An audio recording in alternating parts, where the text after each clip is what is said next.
You're listening to the 49 Carats podcast, a 49ers Goldmine production with Stephanie Sanchez.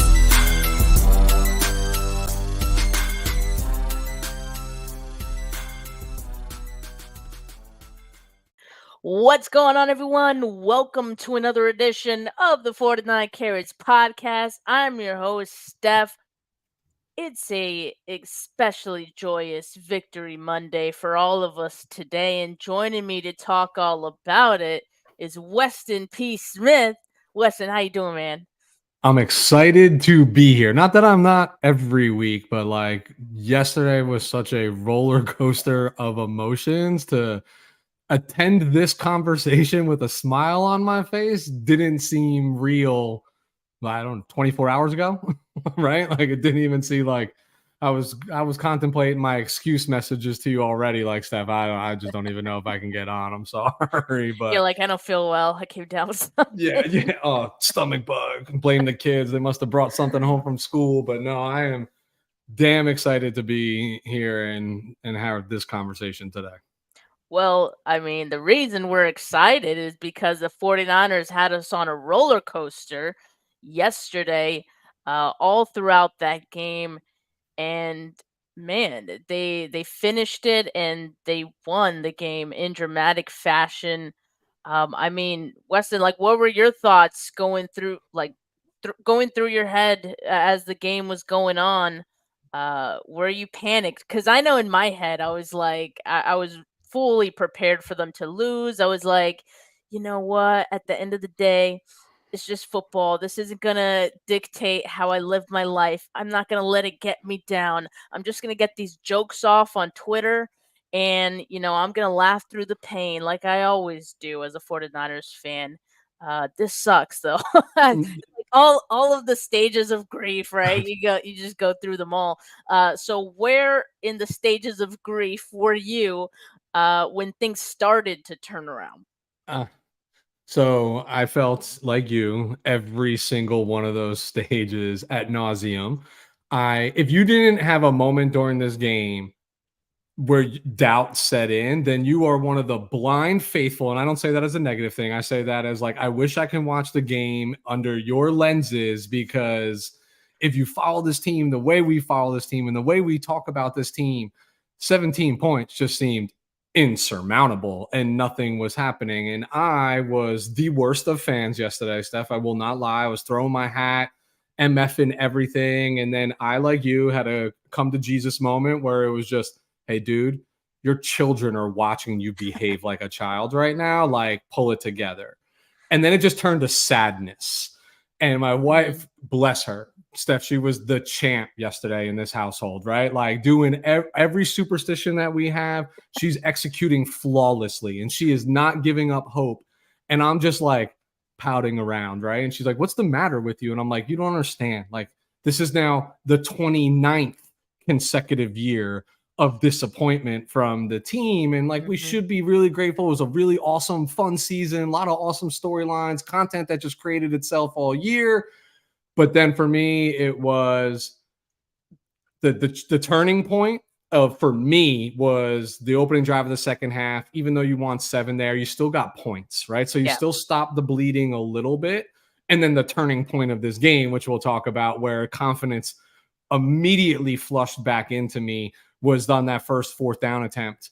That was a drop pass. I don't care how you want to cut it, right? By Josh Reynolds. It was just like, we talk about all the time, like momentum is a funny thing in the NFL and it swings like a pendulum. And it just felt like it was about to swing fully. And then all of a sudden 14 feels way different than 17. Right. And that's the moment where I was like, oh, I can believe again, instead of locking myself in the bathroom, pretending I'm going to the bathroom so I can cry and not do it in front of my children. Yeah, I mean, definitely. I was very quiet at one point in the game. I mean, I was almost embarrassed. Like, I didn't even want my girlfriend to look up at the screen to see how badly we were losing, because I didn't want her to make a comment or anything. I was just like, I couldn't take it. I had so many texts that I was getting from people saying, like, it's not looking too good. Is it? Like, I don't know why, like, people feel compelled to, like, text me especially when the 49ers are doing bad. It's not because they want the 49ers to do bad, but they're like, Steph, what's happening? What's going on? And then I had a couple of friends as well who also were in that superstitious mode and were like, I changed my socks. I was wearing blue socks. I changed them. They started winning after that. All the things. So yeah, if you were one of those people, thank you, because the good juju, I was on the 49ers side, especially in that second half. I think the turning point for me, Weston, was the fumble.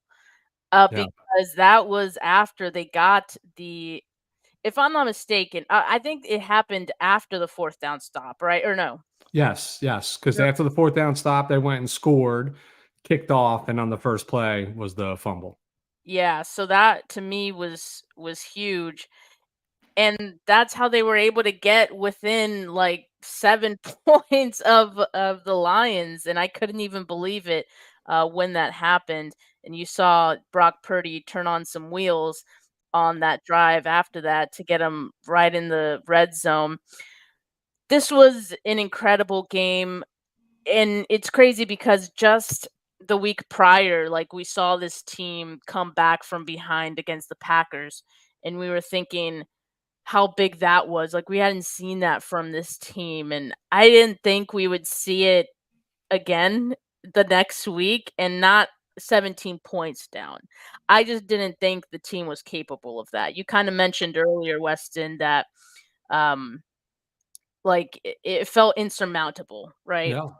And I think because we were kind of used to that. We were used to 10 points or what, however many points being insurmountable for this team.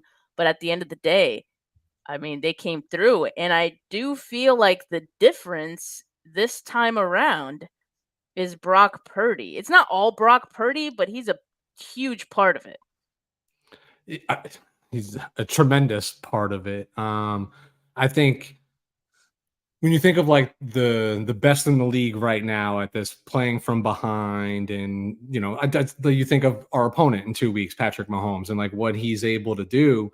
And it's not just Patrick, it's the entire team, right? It takes an entire team to spurn a comeback, and it also takes another team to give up the lead, right? So like there's a culmination of events here, but everybody starts playing really, really well because you have belief in that guy, right? Like if I do my job, we get our stop, we get the ball back, I actually believe he's going to put us in position to score and close the gap. And I don't know if they've ever actually believed that before, like especially like this core. Sure. So, and I think that bolsters their confidence, bolsters his confidence. And man, he is one little cocky SOB in like the best of ways, right? Like, I mean, the galled on him to like make some of these throws or attempt these throws. And listen, the luck. Did we get fortunate in this game as part of the comeback? Like, you can argue all day, did the 49ers win or did the Lions lose? Well, I'd argue it's both. It takes both to have a comeback like that. And it takes a good team to take advantage of the opportunities. But to your point, Steph, of like feeling insurmountable, there's a reason why most teams, like you see, this is the largest comeback in the NFC Championship game since the 49ers did it in 2012 against the Atlanta Falcons, right? Or technically 2013, but the 12 season. It's because this is the playoffs and you're playing a really good team who got here because they don't also give up leads and shoot themselves in the foot, right? Like, especially in the NFC Championship. So that, that's where the doubt crept in. But everybody just started believing. Like, adjustments were made, defense was playing. You saw Gibson talk about it afterwards, like, hey, all of a sudden we were able to make plays. I don't know why that wasn't the defensive game plan in the first half, in some of these other games. But hey, glad they turned it on when they did. But again, you play with that level of confidence when you're confident in your counterparts as well, right? Like, hey, if I do my job defensively, they're going to do their job offensively. I get a score here, I'm going to trust that these guys are going to go 3 and out or turn the ball over and give it right back to us and build momentum that way. But yeah, at the center of it, as he should be, is Brock, because he's been at the center of all the naysayers of the 49ers and knocking him. So why shouldn't he be the lightning rod for the success as well? Yeah, the Lions at one point, per ESPN Analytics, had a 91.5% chance of winning this game. That was their win probability at one point. 91.5%. That was in the third quarter. I keep going back to the fact that the Lions kept trying to put the finishing dagger into the 49ers and they just couldn't. Yeah. I mean, 17 points is not enough to call that a dagger, not in the first half. And you had Chauncey Gardner-Johnson, it was Gardner-Johnson who was waving by at fans before halftime. I mean, that's just silly. And in my opinion, that shows the Lions' inexperience, right? I mean, this is the playoffs. Do you think a team as good as the 49ers, the number 1 seed, is just going to go down that easy? Come on, be serious for a second. But, Weston, you also brought up the defense, and I think the defense is part of the big reason they got in the hole that they did. Also, you can point to, Brock Purdy's interception. When I rewatched the game, I realized that was a big turning point for the game, definitely swinging towards the Lions' favor in the first half because it kind of snowballed. But the 49ers' run defense was a huge issue in this game, and they really couldn't stop it. And I think you could even have the conversation even now, well, did the Lions just stop running, or did the 49ers actually stop the run in the second half? What was going through your head when you were watching them attempt to tackle Jahmyr Gibbs and David Montgomery? I mean, they just could not do it, right? Yeah, I mean, first of all, I thought the Lions, in running the ball really well, is their linemen were filling gaps, right? They just hit all of their responsibilities. They wiped the defensive line right out of the equation, and it left Fred and Dre trying to hawk these guys down and being a half a second too late to the hole or whatever, reaching with arms and not getting your body across. And it's the NFL; those guys are going to run through it all day long. But it was frustrating because you were watching it they're going to score. They don't even have to throw the football. They're going to score on every single possession. That's literally what it felt like. And I agree with you. I definitely, and I admire this, definitely think that the Lions were trying to step on the 49ers' throats throughout the second half and take advantage of those opportunities, evident by, you left going for those fourth downs. You were within field goal range, right? That wasn't go for it on fourth down or punt, right? So you leaving points that could either have tied this game or won this game and changed the game plan for the 49ers, et cetera, but they were going for the kill. And like I said, I admire that tremendously because I think we've lacked that as a team for an extended period of time of going for the kill. We usually just get the kill early, and just keep riding it. That's how it's looked. But not stepping on the throat. And of course the Lions want to do that, make a statement, be we're for real. Whoever we play in the next 2 weeks, you have to take us seriously. Look what we did to this team. Right. And that's what got them here. So there's not a player on that team, a coach on that team who's hindsight's 2020, but they're not second guessing themselves. That's what we do. Right. But it felt like in doing that, they were giving us the opportunity, almost giving the game back. Right. And you mentioned, did they stop running? I think it's a combination of both. I think they were looking for the kill. They've always been a pass-happy offense to begin with, right? This running game is newly found in this process.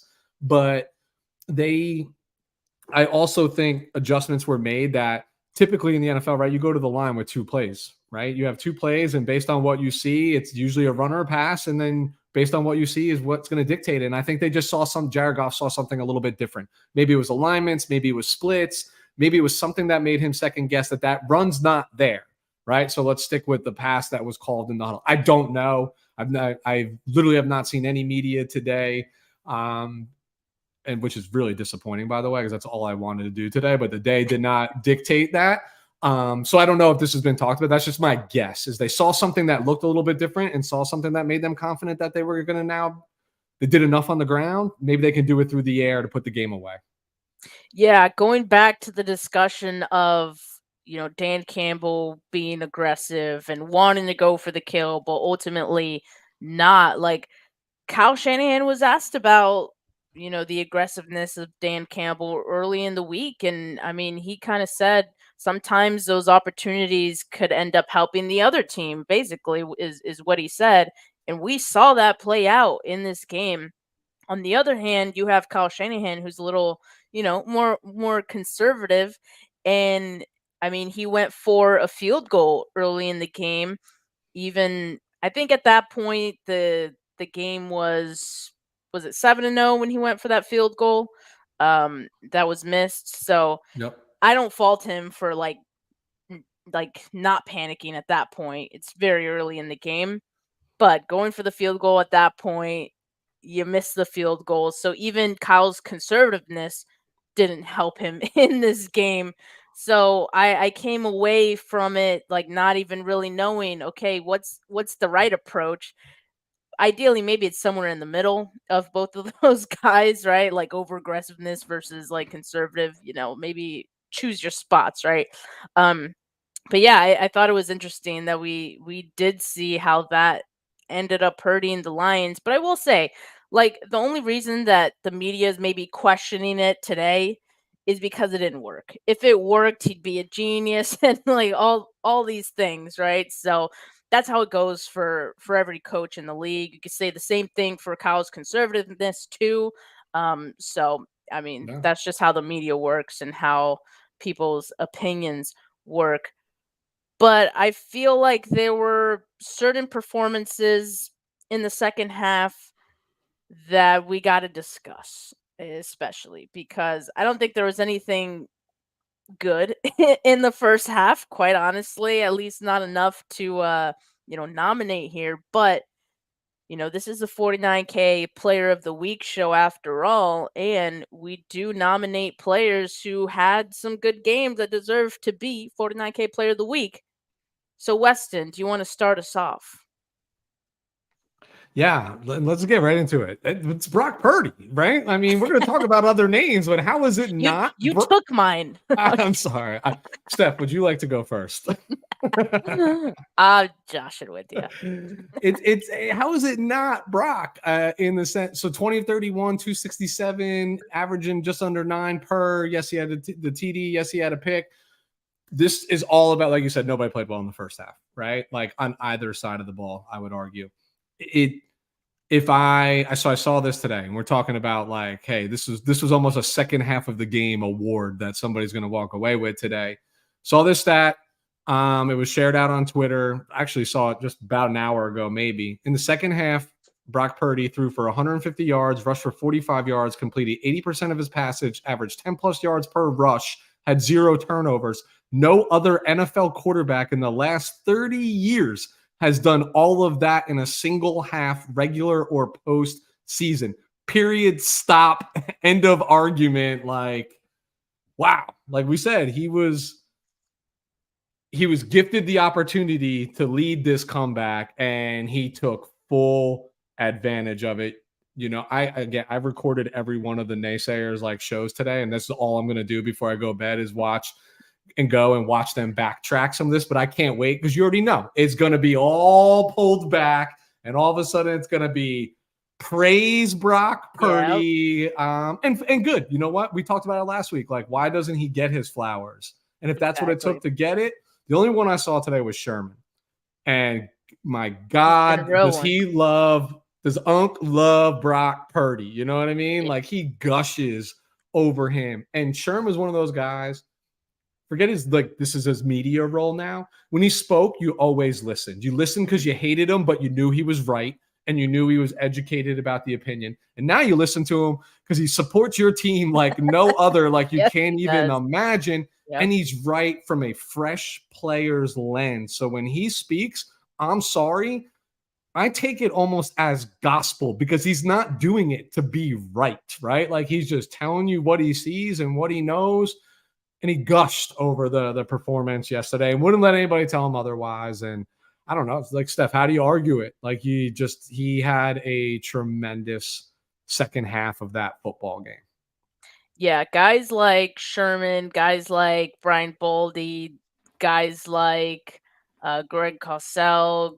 I mean, there's Kurt Warner. There's so many guys who have been behind Brock Purdy this entire season and have combated all of this game manager talk, all of this like disrespect of Purdy. I respect the hell out of those guys because I mean, at one point in the season, it's just seemed like it was the cool thing to do to hate on Brock, even up till last week.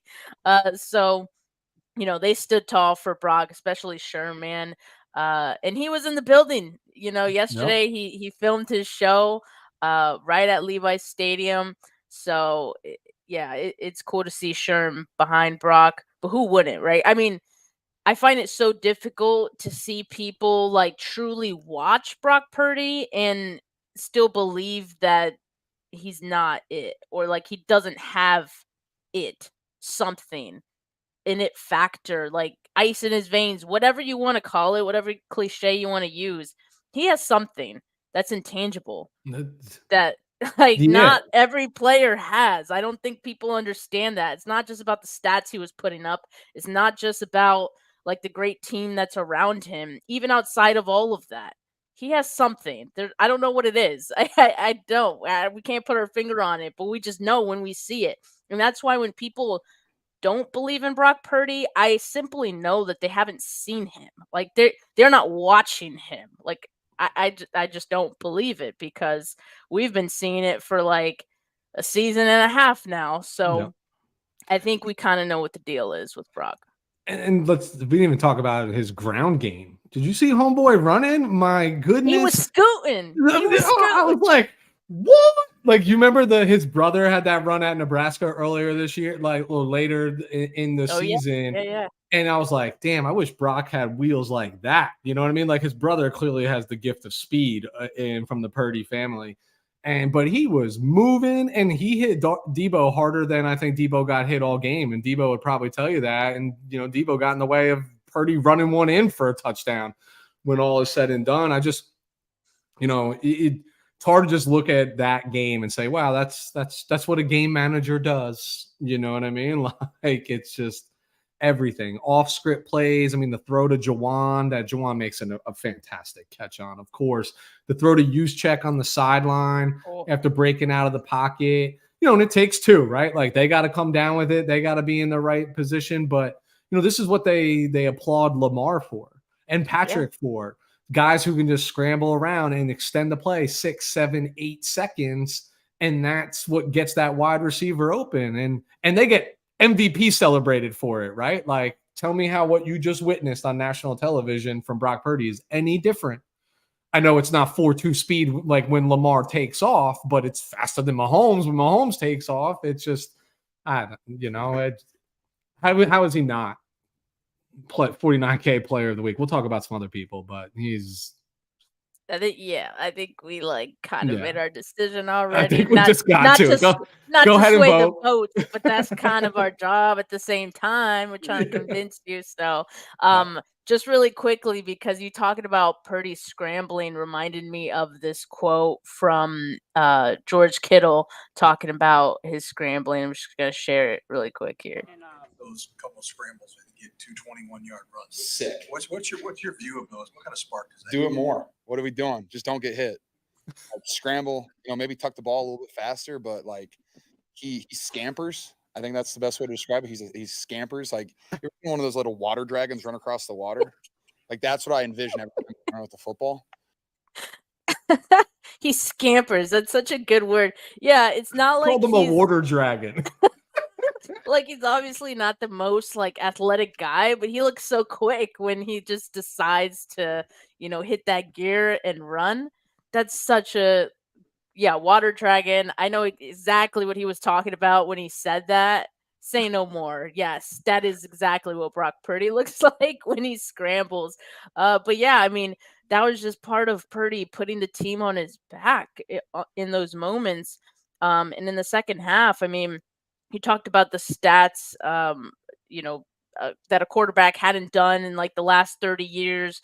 Well, in the second half, he was 13 of 16, 174 yards, a touchdown, passer rating of 132.8. I mean, he was everything for the team in that second half, and he put the team on his back. For last 2 weeks, he's done that. I mean, Yeah. I think I feel so good about this team, about Brock going into the Super Bowl just because of what he's shown us these last 2 weeks. Like, he has that it factor that if he has to go into a game-winning drive, if he's down 10 to the Kansas City Chiefs in the Super Bowl, I think Brock can orchestrate a comeback. Like, we've seen enough. I have seen enough. So yeah, Brock Purdy definitely deserved this nomination this week.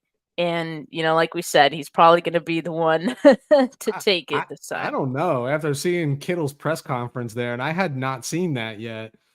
I mean, God, that might get you in for 49K player of the week just based on that description and wearing the Claire t-shirt. Like, he's a national treasure. Yeah. Like, I don't think we appreciate George Kittle as much as we really should, because one day he's going to be gone and you're going to be like, tight end position's so boring. Like, we got Charlie Warner. Oh yeah. You know what I mean? Like, it's just, he's great. All right, Steph, you could beat Brock Purdy's nomination. You gave me the easy one here. You can do it. I'm gonna go with the guy who I also felt like carried the team in moments. And you talk about him almost every week, right? Because we sometimes forget how good he is and how valuable he is to this team. It's no wonder that both Brock Purdy and this next guy I'm about to mention are most valuable player finalists for this team, Christian McCaffrey. I mean, 20 carries, 90 yards, 2 touchdowns, light work. 42 yards through catches as well. I mean, similar to Brock, there's just I know like the stat line doesn't exactly pop out as being like one of McCaffrey's best, but if you watch this game, how it unfolded, how there were moments where the team was just handing it to him and he put the team on his back at times as well. He does that, like, because he has an it factor as well. There's something that drives that man more than I think I've seen any other player really have. And he'll just will himself to extra yards, to a first down, to the defender like slipping, not even being able to get him, to what is it called, the stiff arm on Chauncey Gardner-Johnson. I mean, that's just McCaffrey, man. He'll do that week in and week out, and we've just become so accustomed to it, right? That sometimes we just forget. But I think Christian McCaffrey had as big of a hand in this win as Brock Purdy did, quite honestly. Yeah, you could. I know we just were celebrating Brock, but you could easily justify this for Christian McCaffrey. I saw a tweet after the game. I don't even look at my phone during the game because I can't stomach the text messages and going through Twitter and seeing the irrational. Do not disturb. Yeah, it just like makes me like, I literally just like hand my phone to my son. I'm like, go lose it in the house somewhere. So I can't see it. But I saw a tweet afterwards, and I think it was Stats actually that tweeted this about McCaffrey during the game.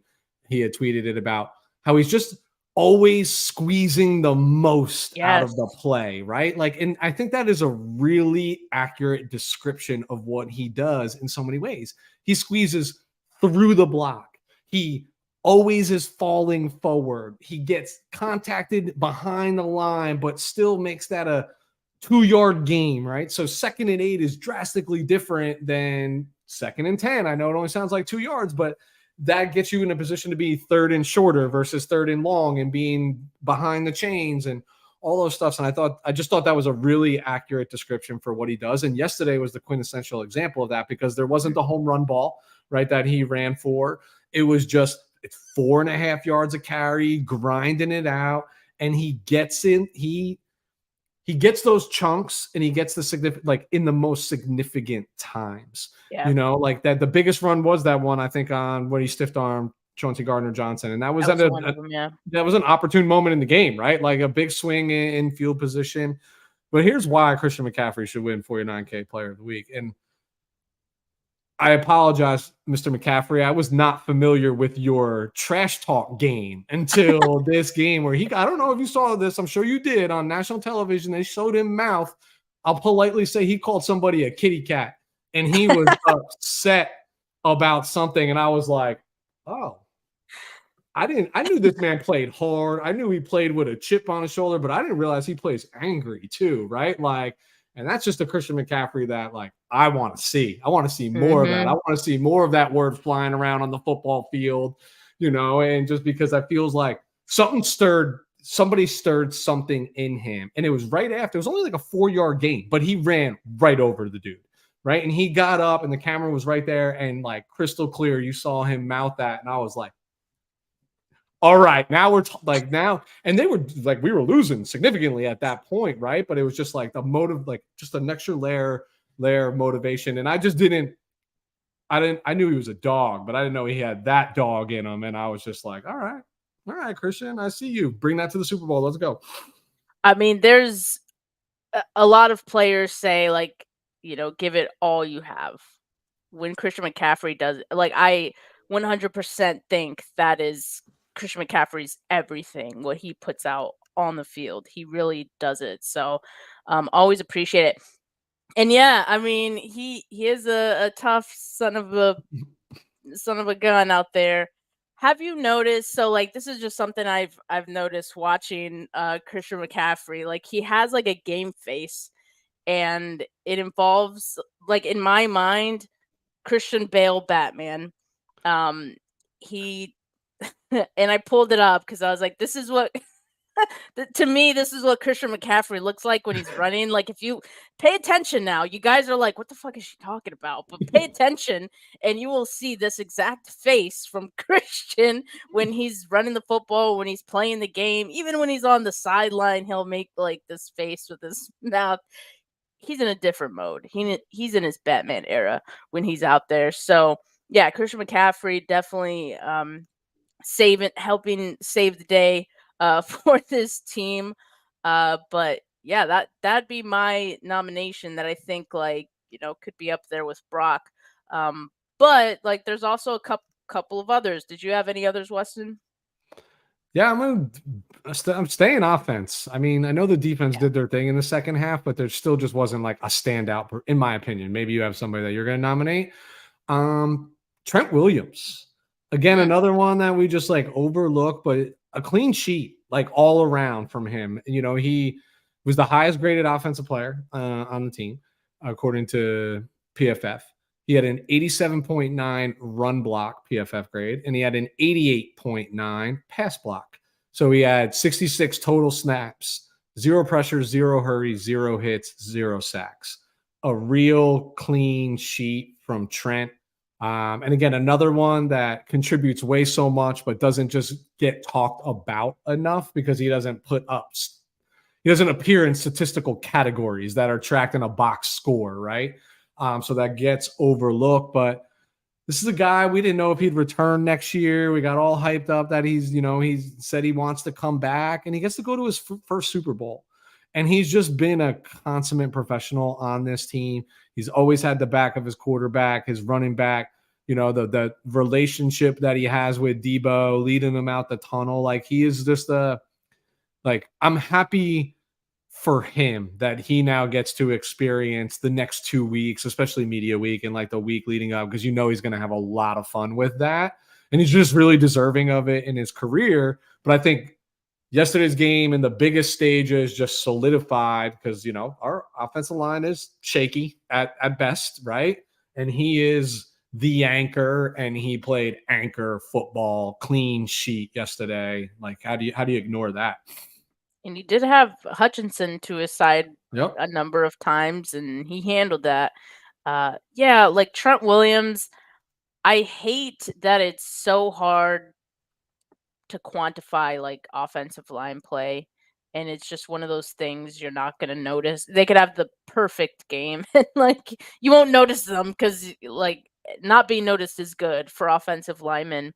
But we can nominate Trent Williams every single week because he's just that good and that consistent. And so it's a shame that he doesn't get nominated every single week. So I'm glad you brought him up because yeah, he definitely kept Brock Purdy clean, especially in the second half. I think the offensive line as a whole did a better job in the second half, keeping Brock Purdy upright. So definitely got to give that big man credit. I'm so happy for him that he's going to be going into the Super Bowl. Definitely a player that deserves it. So hopefully the 49ers get it for him. We know he will be doing his best for the Super Bowl. I'm going to say this is my last nominee here. And I have the one and only defensive player that I would want to nominate for this week, because it wasn't a great performance for for the defense, but I think this player played the best out of all of the defense, right? So I wanted to spread the wealth a little bit. Nick Bosa.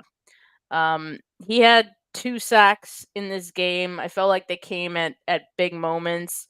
And there were a couple times where even just Bosa getting close to Goff, you can see that Goff like rushed the throw, and it falling complete or something like that. And he was PFF's highest graded defender for the team. He had 8 pressures, which is not like, his best game. I don't think it was anyone's best game on the defensive side. But I felt like Nick Bosa, did kind of put the team on his back in some moments, and you kind of need that. I think it was Eric Armstead or one of the defensive players, posted something about, Nick having like a good game and acknowledging that like he put the team on his back. So yeah, I think that'll go a long way. He should lead by example, right? Like Chase Young on the other side, Randy Gregory on the other side. Those guys could stand to learn a couple things from Nick Bosa. But he had 2 quarterback hits as well, 2 tackles, 3 run stops. So yeah, I nominate Nick Bosa. Yeah, I thought it's funny because Nick himself would admit to, like, say, and has been saying it's been a struggle to get home. And you and I have talked about it. This comment is elite, by the way. I'll be tuning in for that when it comes out, Steph. But it's been a struggle. And we talked about how it was significantly important that they got home this week. And he was the only one to get home in terms of registering a sack. And I knew it was all business because you didn't even see or at least True. I didn't see it, celebration. I didn't even think of that. And I was like, he's not playing, right? Because the first one came, they were behind, and evident of like almost I need to lead by example. Like, how do I expect these guys to play well? And that's the stuff that your teammates, we talked about it with like, Brock, like building confidence, right? Like, hey, if we're down 17 points, but our best defensive player is still out there flying around, trying to make plays, trying to make a difference, like, damn it, well, so should I, right? You would think that that's the mentality it breeds. And yeah, 8 pressures is not his most, but it's certainly far from his least, right? I think that's a highly productive game, and agree with you. One of the 4th downs that we talked about, the first one that they went for, I mean, Bosa beat his man, got there. The ball just was designed to come out quickly, but I absolutely think it hindered the throw and didn't allow Goff to fully set and throw it. It was just about quick release. And yes, all that stuff influences. But the most important thing is like, God, you really want Nick Bosa playing his best ball when you get to the Super Bowl, right? And maybe this is a step towards. I can't help but think about the 2019 matchup against the Chiefs in the Super Bowl, where I thought he played one of the best defensive games I've ever seen. He just got held all game long that nobody wanted to throw a flag. Like, so hopefully this builds towards that for Nick. Yeah, I mean, there's a couple of like haunting memories we have of seeing our team lose in that 2019 Super Bowl.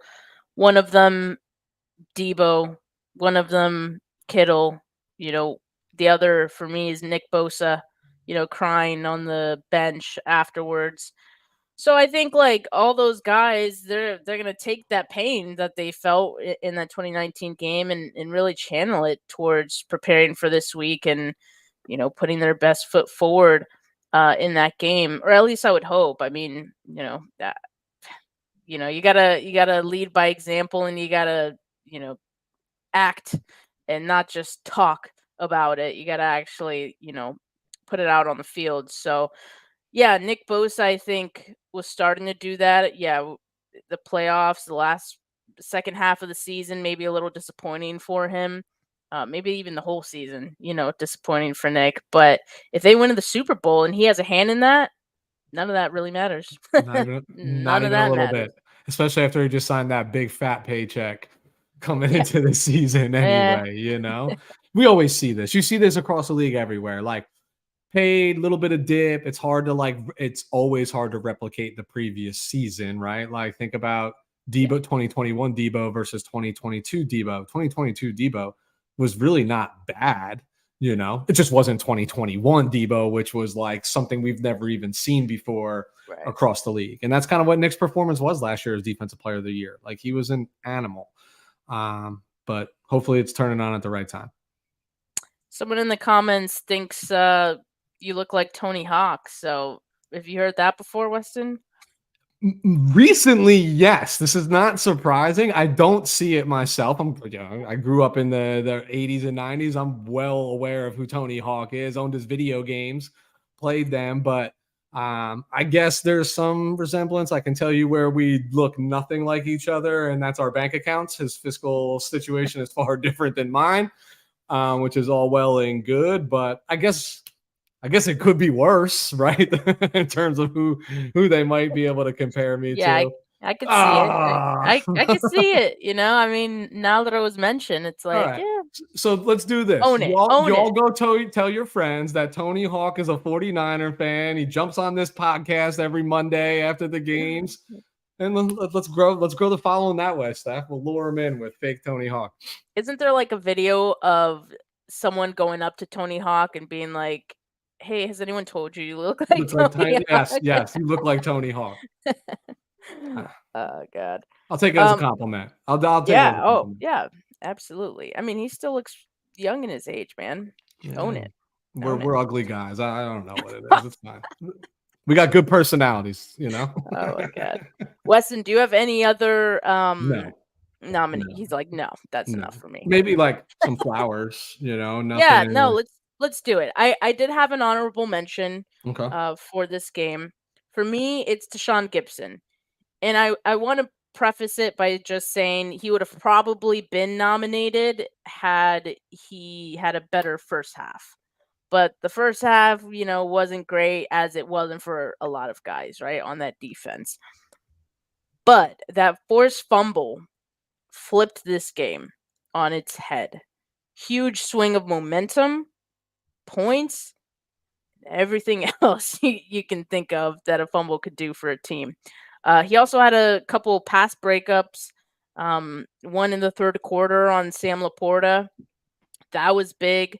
So, got to give some flowers to him for finishing strong, even though it wasn't a hot start for him. I thought he put together a real solid second half. Again, like everybody else, the first half was just tough sledding. Obviously big plays that show up in the stat column and change the game.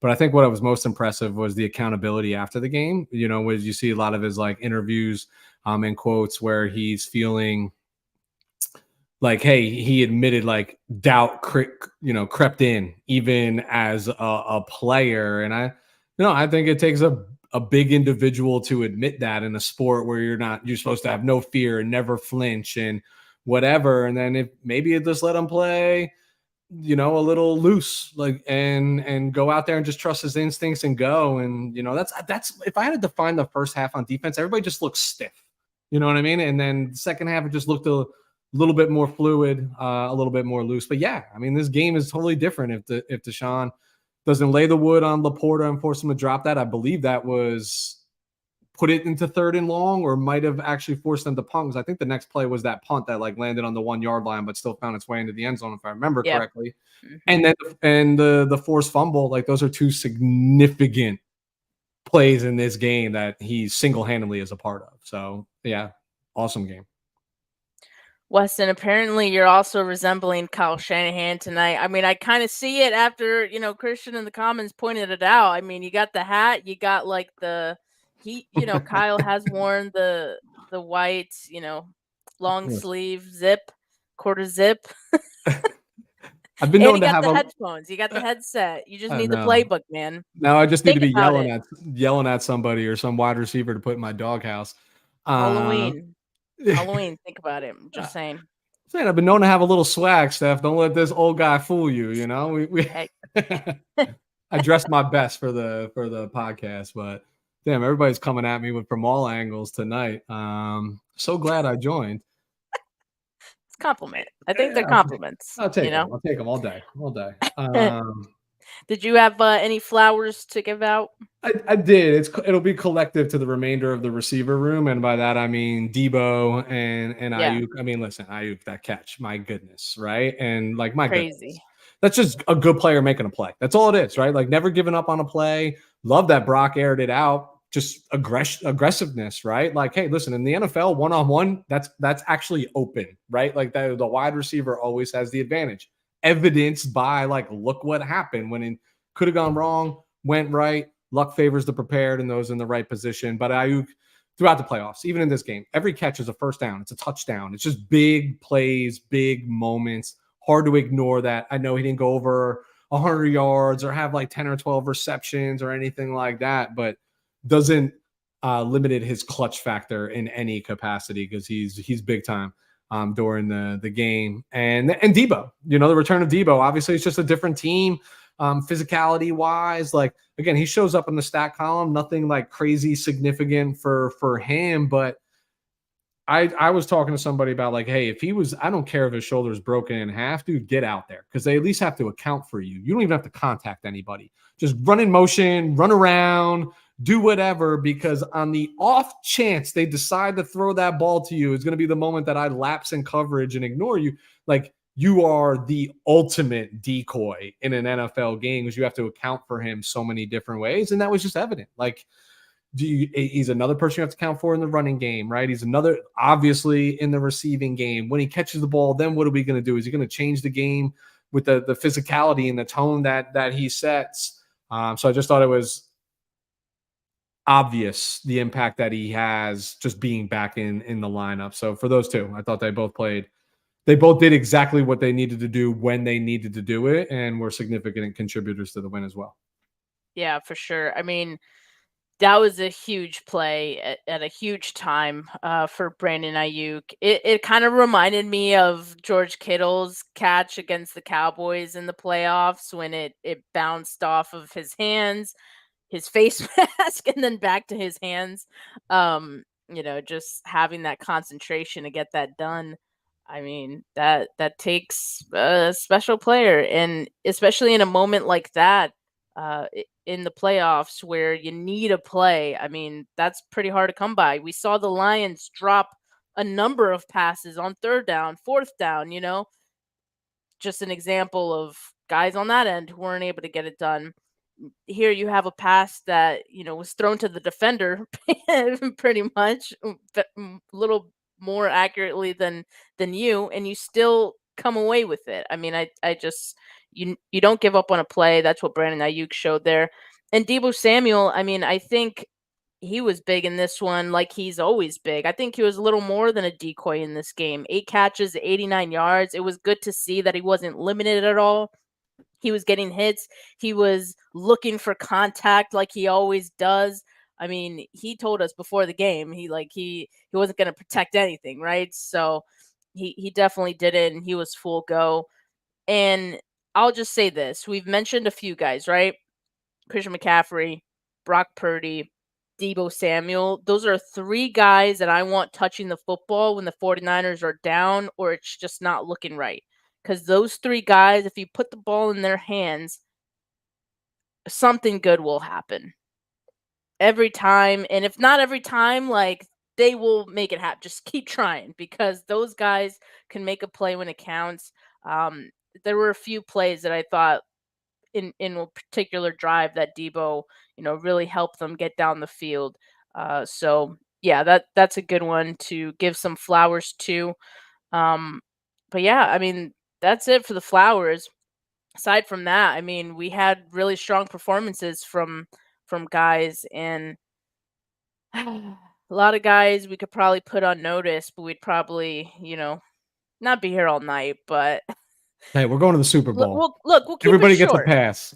I'll keep it short just because these guys I've put on notice before. hell, I probably had him on notice last week.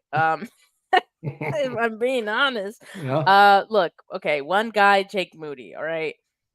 He had the miss early in the game.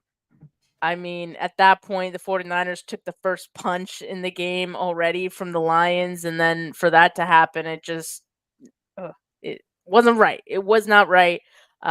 He did, make his kicks after that, the extra point, the other field goal, but I don't feel confident. I really was trying to give Moody the benefit of the doubt as long as I could, and I'm past that. I don't trust him. Yeah. I mean, I don't Same. either. Like, yeah. Samesies. Like, I don't know what else to say to that. Or add to that. Yeah, it's a concern. So here's that. Just go score touchdowns. Just go score touchdowns, and we won't have to worry about it that often. That's the resolution to that problem, because now it's committed. You're not trying out kickers 2 weeks before the Super Bowl, right? Like, No. this is the bed that we have made. It is now time to sleep in it, and you just hope that it's not littered with bed bugs at the most inopportune time. I don't have a better analogy for it than that, but yeah, it's troublesome. What makes it more troublesome, and this is not a knock on Jake Moody, he just always has this look on his face, like he's always like disappointed and sad and pouting, right? Like there's Yeah. no like That's him. That's just his face. but there's no like nothing that conveys any confidence like back to me, right? Like, and I appreciate that he's got a consistent demeanor, whether he's making it or missing it, but he always looks like he's missed it. And I'm just like, dude, like a little excitement. I just think he's tense. I just think they're tense, and it's causing us to be tense. And yeah, I'm nervous. It does make me nervous for the biggest game of the year. Yeah, I mean, it's very possible that the Super Bowl could come down to a field goal. I mean, two really good teams going at it, right? Please So we just hope it doesn't come to that. But did you have anyone you wanted to put on notice? Chase Young. I mean, I could go up and down the defensive line. I think I just still need more impact, more effort. You know what I mean? Like, you were brought here, dude. Like, you should be thrilled that you came out of the gate nice, saying all the right things. And then I just, you watch the game back, you see some highlights, you do some things. You're like, why is he walking like right now? Why is he just waving an arm at a tackle? Like, he's one of the biggest men on this field. He is huge. Yeah, like this opportunity, because if you're not brought back, may never come to you ever again to play in a Super Bowl. And you have that opportunity. Which one? The Moody face? I don't even know if that's a face. Hope someone got a screen grab of that. I'm done.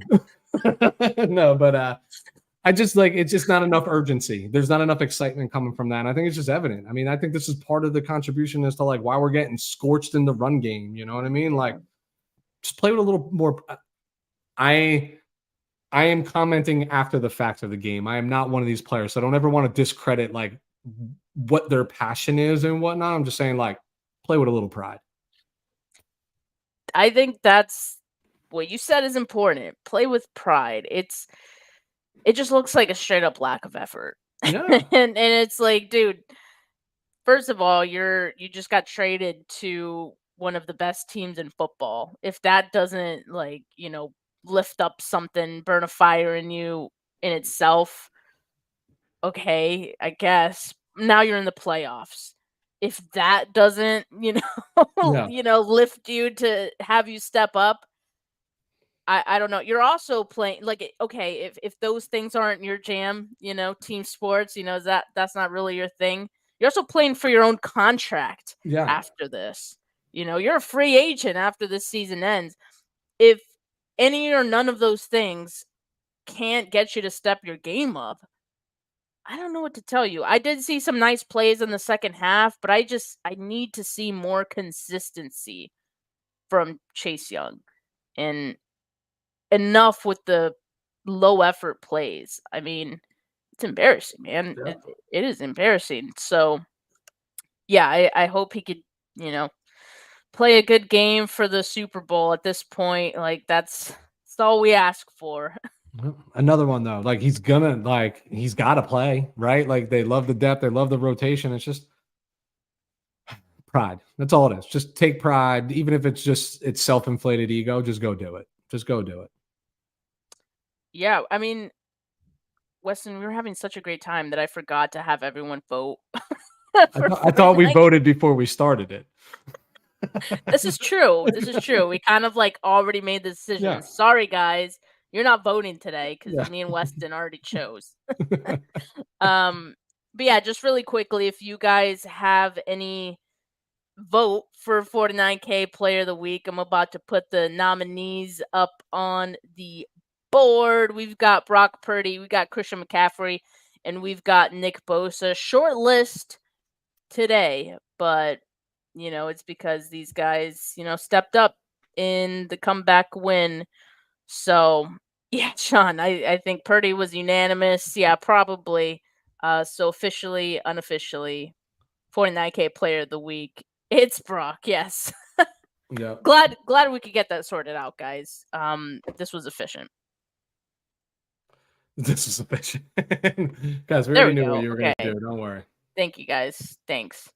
All right. Well, I mean, we have a lot of great content coming this week, and I am so stoked for it. I mean, next 2 weeks, all right, we've got Super Bowl content. Keep it locked here on the channel. There's going to keep the regular schedule going. Might throw in some bonus episodes, because it's special time of the year. So be on the lookout for that. To know when I always go live, make sure you hit that notification bell. Make sure you subscribe to the channel. Make sure you like this video if you haven't yet. And oh, by the way, I am here in Mobile, Alabama. If you were wondering, this is not my apartment. My apartment does not look like a hotel room. This is a hotel room in Mobile, Alabama. I am at the Senior Bowl. And so I know the 49ers season has not ended, but draft season is inching towards us. So I will be here looking at some of the prospects who are going to be out here. So yeah, follow for that content as well if that interests you. But for now, from me, from Weston, have a good rest of your Monday night, folks. Peace.